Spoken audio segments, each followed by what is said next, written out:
Master minds commerce చదవాలనుకునే 10th inter విద్యార్థుల తొలి ఎంపిక. ఆంధ్రప్రదేశ్ డిప్యూటీ సీఎం పవన్ కళ్యాణ్ తల్లిగారి ఆరోగ్య స్థితి పైన ఉదయమే కొన్ని వార్తలు వచ్చాయి.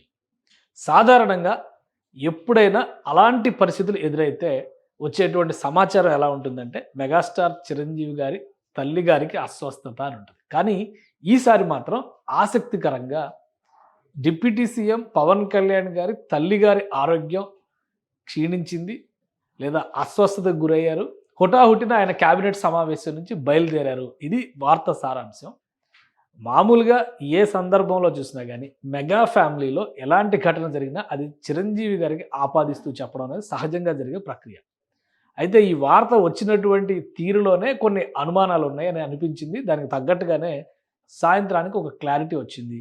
ఇది కేవలం తప్పుడు ప్రచారం మాత్రమే, అవగాహన లేక కొంతమంది చేసినటువంటి ప్రచారం అనేటువంటిది ఇప్పుడు ఈ క్లారిటీ ఇచ్చినటువంటి సారాంశం. ఎందుకంటే నేరుగా ఈ క్లారిఫికేషన్ ఇచ్చినటువంటిది ఎవరో కాదు, కుటుంబ సభ్యులే ఇచ్చారు.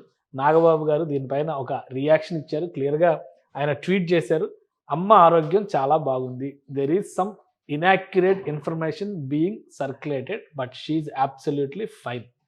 ఒక సింగిల్ స్టేట్మెంట్లో నాగబాబు ఇచ్చినటువంటి క్లారిఫికేషన్. అయితే ఇక్కడ ఇంకొక విషయం కూడా మనం గమనించాలి. ఎందుకంటే మెగా కుటుంబంలో సాధారణంగా ముగ్గురు అన్నదమ్ములకి కూడా ఉండేటువంటి అనుబంధం కావచ్చు, ఆమె వారి తల్లిగారితో ఉన్నటువంటి ఆప్యాయత అనురాగం కావచ్చు, ఇది ఆసక్తికరంగా ప్రతి ఒక్కరు కూడా తెలుగు వారి అందరినీ కూడా ఆకట్టుకునేటువంటి అంశంగా మనం చూస్తాం. అయితే అనూహ్యంగా పవన్ కళ్యాణ్ గారు క్యాబినెట్ మీటింగ్లో ఉండగా ఈ వార్త సర్క్యులేట్ చేసింది ఎవరు? ఇప్పుడు దీనిపైన ఏపీ సర్కార్ కూడా ఫోకస్ పెట్టాల్సినటువంటి అవసరం ఉంది. ఎందుకంటే ఉద్దేశపూరితంగా పవన్ కళ్యాణ్ గారి పేరిట వాళ్ళ అమ్మగారి ఆరోగ్యం బాగోలేదనేటువంటి ప్రచారం జరిగినటువంటి అనుమానాలు రాను రాను బలపడుతున్నాయి.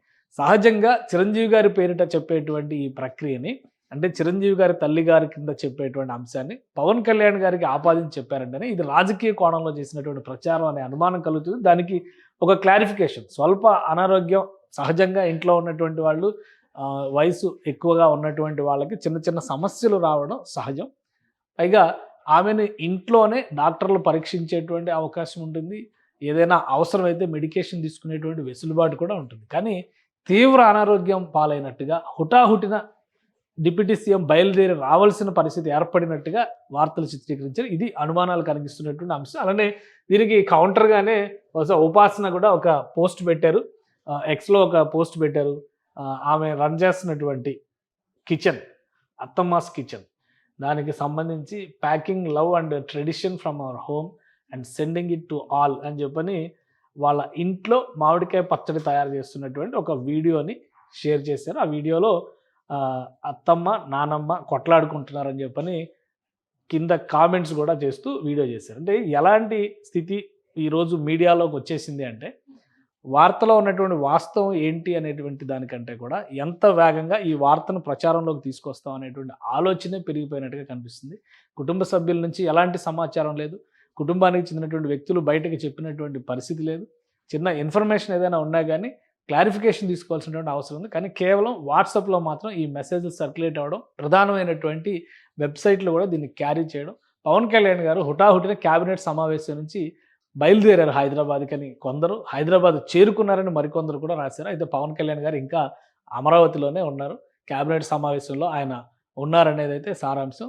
నాగబాబు గారు చేసినటువంటి ట్వీట్, అంటే ఈ ఇన్సిడెంట్కి సంబంధించినటువంటి అంశాలన్నీ చూసిన తర్వాతే నాగబాబు గారు ఈ ట్వీట్ చేశారు. ఉద్దేశపూరితంగా మెగా ఫ్యామిలీలో ఎవరో ఉద్దేశపూరితంగా మెగా ఫ్యామిలీలో ఏదో జరుగుతుందనేటువంటిది సృష్టించే కార్యక్రమం లేదా అటెన్షన్ అటు డైవర్ట్ చేసేటువంటి ప్రక్రియ ఏంటనేది తెలియాలి. ఈ మధ్య కాలంలో ఇది రెండవసారి అంజనమ్మ గారి ఆరోగ్యం బాగోలేదు అంటూ ప్రచారంలోకి తీసుకురావడం అనేది. సో ఇది ఆలోచించాల్సినటువంటి అంశం.